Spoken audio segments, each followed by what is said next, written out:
Rick remembered the moment clearly, waking up on the kitchen floor after being knocked down, hearing the words, "Old enough to talk to me like a man, old enough to get your ass beat like one." Moments like that shaped him, but they were only the start of a life filled with pain, loss, risk, and eventual success. Years later, Rick Harrison would build a huge car collection worth millions. More than 30 classic vehicles filled his garages. His prized 1940 Chevy Deluxe sat beside Ferraris, NASCAR tribute cars, and rare machines most people only dream of owning. But even that success couldn't protect him forever. Slowly, the bills started stacking up, $6,000 to $5,000 every month in alimony payments, legal battles, and even a lawsuit from his own mother for $500,000. The legal fees alone were crushing. By 2025, something in Rick changed. People in the car world noticed he wasn't buying the way he used to. He turned down a Ferrari priced at $100,000, a car he would have bought immediately in the past.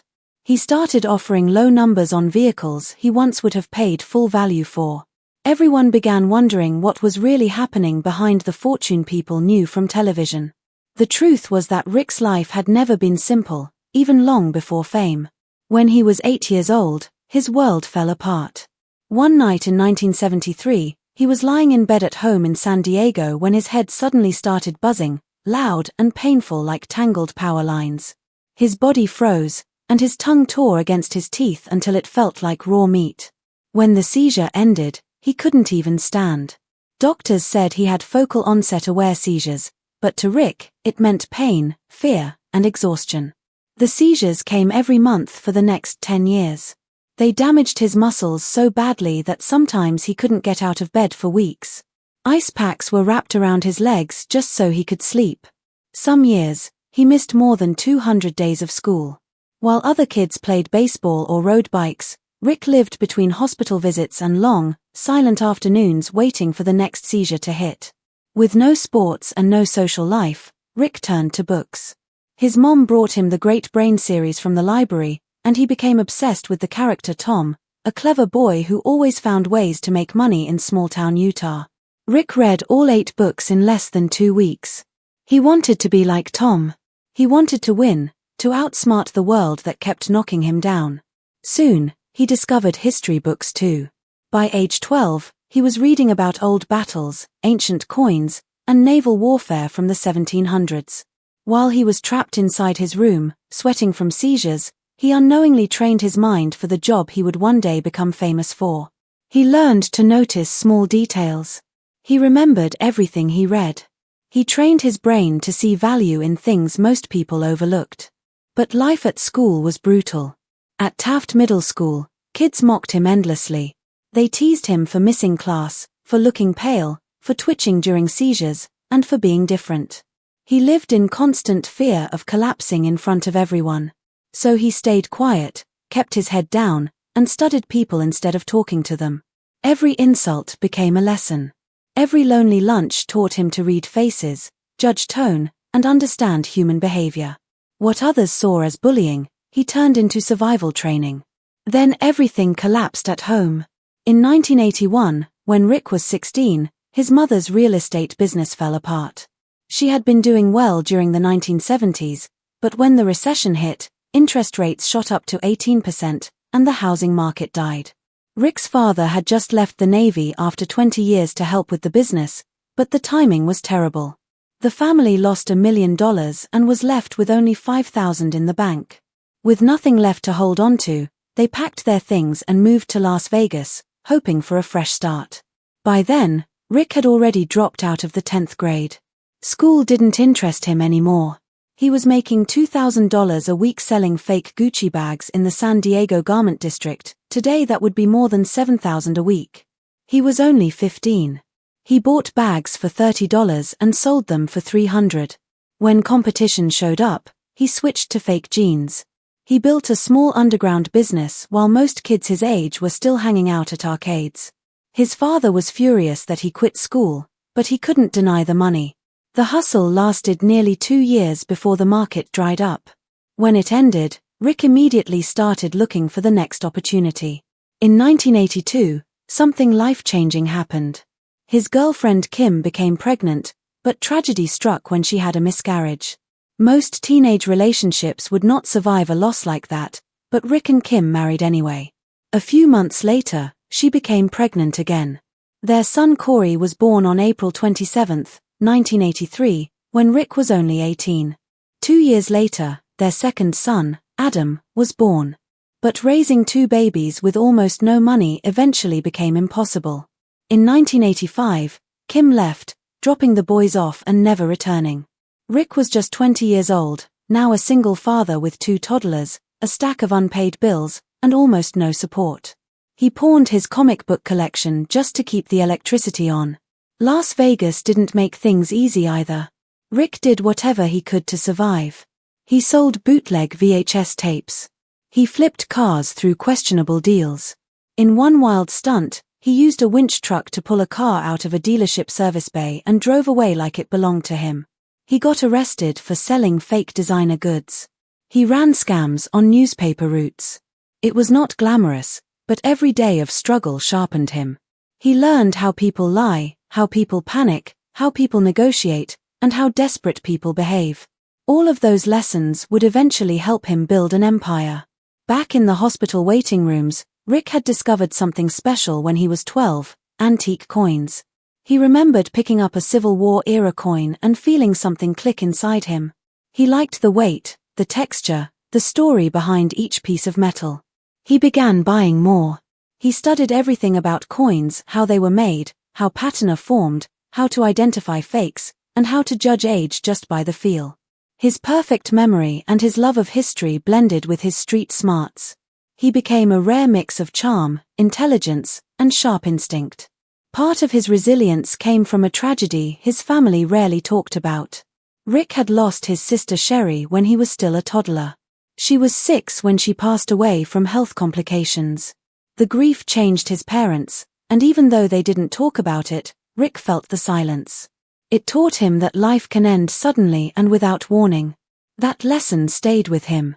He learned not to rely on happiness. He always expected disaster, and he always planned for it. That mindset is why he didn't collapse when life got hard in 1981. Instead, he adapted, remembered what he had learned, and rebuilt again. When Rick arrived in Las Vegas at 16, he took whatever jobs he could find. He cleaned tables and washed dishes in a casino for barely over $3 an hour. But at night, he took on something far more dangerous, repossessing cars. He went into rough neighborhoods where one wrong move could get him hurt. Sometimes he earned more money in one night repossessing cars than he did in a whole month cleaning dishes. His parents opened a tiny coin shop on Las Vegas Boulevard. It was only 300 square feet, barely enough space to stand in. That shop is where Rick learned what desperation looked like up close. People came in after losing everything at the casino and pawned wedding rings for $20 loans. Rick memorized their expressions, their body language, their stories. These daily interactions taught him exactly how to judge value and risk. He kept selling fake Gucci bags on the side, making more money than any normal teenager. By 10th grade, he quit school completely. Las Vegas was teaching him faster than any classroom ever could. What Rick really wanted, though, was a pawn license. But Las Vegas only allowed one license per 50,000 residents. The city wasn't big enough yet. So every week, for nearly 2 years, he called the city statistician to check the population numbers. People at City Hall eventually laughed about it, but Rick didn't care. He was waiting for his moment. In 1989, when the population finally hit 250,000, he saw his chance. But other pawn shop owners didn't want competition. They paid politicians to block him. Rick and his father fought back in court, spending $15,000 they barely had. After months of battles, a judge finally shut down the opposition. Rick said it felt like winning the lottery. He opened the first 24-hour pawn shop in America. The shop wasn't safe in those days. Las Vegas was still influenced by the mob. Rick dealt with customers who brought in stolen goods hoping to clean the money. Once, he held a $10,000 Rolex that he knew was probably stolen, and he still paid $500 for it without asking questions. He learned to recognize stolen casino chips and rare mob memorabilia. One time, A loan went bad and the customers returned with weapons. After that, he kept loaded guns behind the counter and hired security. Every transaction came with risk, and Rick lived with that tension daily. One of his biggest breaks came when he bought an old slot machine from the 1930s. The seller claimed it was worth $25,000, but Rick's research told him it was actually a rare prototype worth much more. He borrowed $50,000 against it, almost his entire yearly inventory, and sold it 3 months later for $85,000. That deal saved the shop and built his reputation. At home, life was no easier. After marrying Kim Young, then divorcing, he met Tracy on a blind date and married her in 1986. They blended their families and raised Corey, Adam, and their daughter. Money was tight. Rick worked 16-hour days. At one point, he even sold guns without the proper license, and when some of those guns showed up in violent crimes, the ATF began investigating. He was constantly walking a dangerous line. His marriage to Tracy lasted 25 years, but the early years were filled with stress, kids under 10, endless work, and side hustles just to pay bills. By 1989, he officially became co-owner of the shop at only 24. Business started climbing fast. By 2005, they were lending out $3 million a year and earning $700,000 in interest. But the shop also became a magnet for addicts. People pawned expensive watches just to afford gas home, and most never returned. Rick ended up taking their jewelry, cars, and sometimes even houses because that was how the business worked. It was harsh, but he didn't have the luxury of being soft. In the 1990s, someone brought in what looked like a Confederate sword from Gettysburg that had originally been bought for $75. Rick knew how to check markings and recognize fakes. He realized it wasn't just any sword, it was an 1836 artillery piece. He paid $15,000 for it and later sold it for $75,000. Deals like that built his reputation as someone who understood history, value, and risk. His success grew, but so did the pressure, the legal issues, the financial responsibilities, and the constant challenges. Even as he built a name that would eventually be known around the world, Rick never forgot the pain, the seizures, the losses, and the fights that shaped him into someone who could survive anything. That mix of intelligence, instinct, and hard experience became the foundation of everything he built and everything he still struggles to hold on to today. The big deal he made early in his career turned him into a respected figure in the pawn world. People began trusting his judgment, especially when it came to historic items. But even with all that new success, things weren't peaceful behind the counter. His father still owned slightly more than half of the business and refused to hand over control. They argued often, especially about risks. One big fight happened when a Ferrari came in from a gambler who had gone bankrupt. The son wanted to take the chance, clean it up, invest in repairs, and try to sell it for a high amount. His father didn't like the gamble, but the son knew how to turn another person's desperation into profit, something he had been doing since he was young. The risk paid off, and it showed him that bold moves could build a future. When the tech bubble burst in 2000, many workers from the technology industry rushed to Las Vegas, pawning whatever they could. The shop owner saw a new direction. Instead of focusing on jewelry or electronics, he put his energy into sports memorabilia. He studied signature patterns, learned how to check for fake autographs, and trained himself to confirm whether a jersey had really been worn in an actual game. One day a man came in with a boxing glove once used by one of the most famous fighters in the world. The seller pawned it for a few $1,000s and never came back. Once the owner confirmed it was genuine, he sold it for much more. That glove helped the shop stay alive during the crash. Years later, he had a large wedding with nearly 200 guests at a beachside ceremony. But the marriage quietly ended a few years later. Court papers showed he had been giving large monthly payments to family members, starting at $25,000, then dropping, and eventually stopping completely. Money became tight enough that he even pawned his own classic car to keep cash flowing. He never believed in signing prenups and always said he would still live comfortably even if someone took half of what he had. But when his marriage ended, he had to rebuild yet again. Then everything changed on the day a television crew filmed a small, ordinary pawn shop in a rough part of Las Vegas. A simple show about people walking in with old items and negotiating prices suddenly became one of the most watched programs in the country. Fans weren't tuning in for explosions or drama, they were watching a calm man with glasses explain the history behind coins, weapons, and strange collectibles. Before the show, the shop might see 50 customers on a busy day. After the show started, the number multiplied, and some days more than 1,000 people walked through the doors. Tourists didn't even come to pawn anything, they just wanted to meet the man from TV. He wasn't an actor. He wasn't dramatic. He simply knew history. He loved explaining where an item came from, why it mattered, and how much it was worth. The show had no script.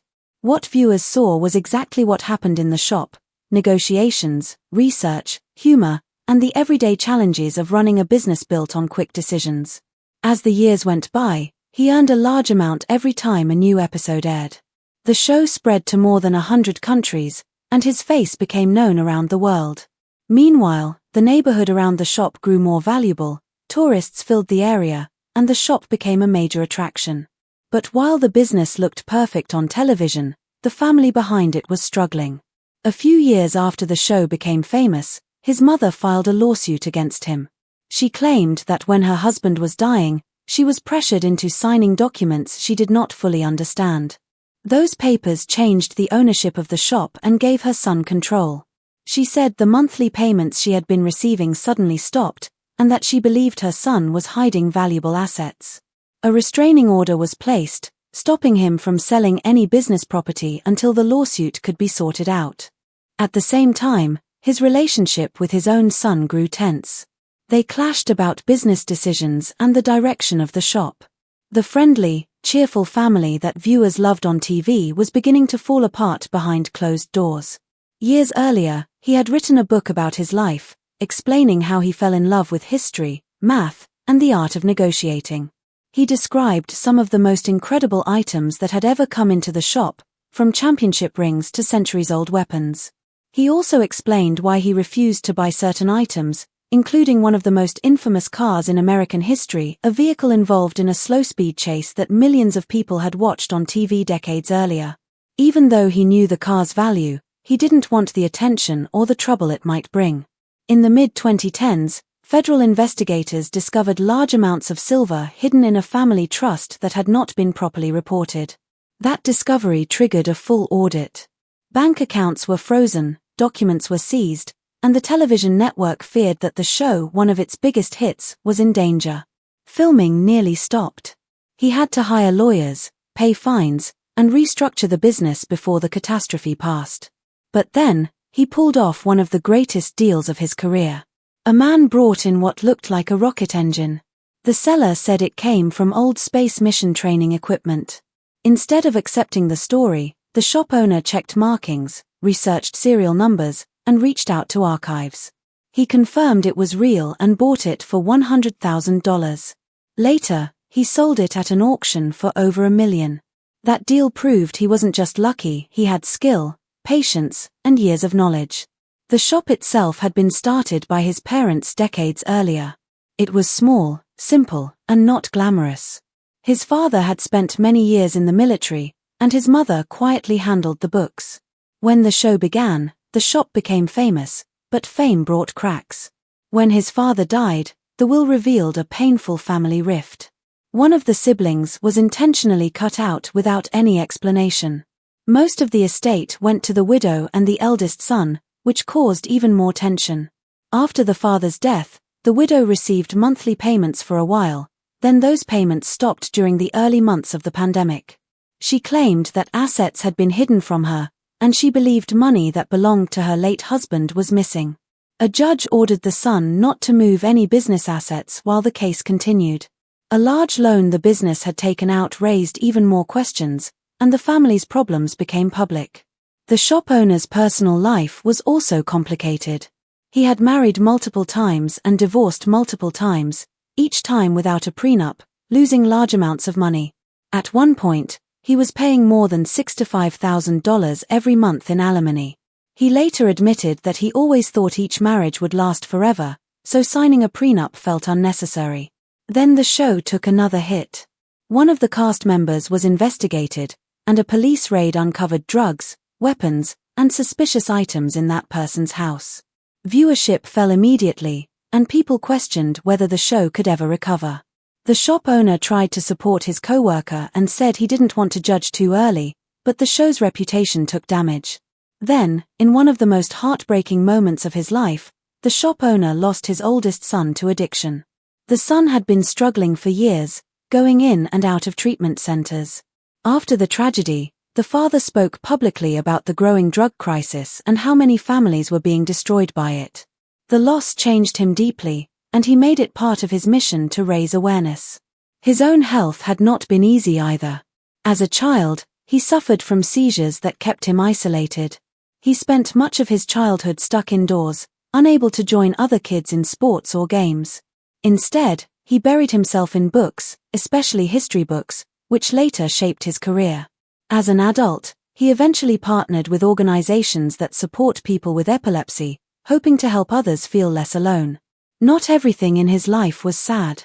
After years of heartbreak, he found companionship again and got engaged during a trip abroad. His new partner had supported him through some of the darkest periods following his son's death. Friends said she brought peace into his life at a time when he needed it most. Unfortunately, fame also brought false rumors. One online video falsely claimed he had been sentenced to life in prison. Fake images were spread, showing him in an orange inmate uniform. The video reached millions before fact-checkers proved it was completely untrue. He laughed it off and posted pictures to prove he was free, but the experience showed how easily lies could spread. Despite the lawsuits, the emotional losses, the health issues, and the impact of the pandemic, he continued working. The business suffered during travel restrictions, and fewer people came to pawn items. Troubles added up, former employees filed suits, partners disagreed, and legal issues came one after another. Even with constant pain in his back, knees, and shoulders, he kept showing up to work. Today, his net worth remains strong, supported by the show, the shop's interest income, real estate, and a growing podcast he runs with a longtime friend. The podcast has already featured several well-known guests and keeps attracting more attention. People who worried he was going bankrupt were proven wrong. He continued collecting classic cars, owning more than 30 of them. Rumors that he was selling them off were false. He simply bought what he liked and passed on deals that didn't feel right. His skills at spotting fakes remained valuable in a world full of scams. He had authenticated ancient coins, rare artwork, and even parts from old space missions. He appeared on financial news programs to discuss gold prices, explaining how even small jewelry pieces had risen in value. Now he is planning to expand the brand internationally, turning the pawn shop's name into a global franchise.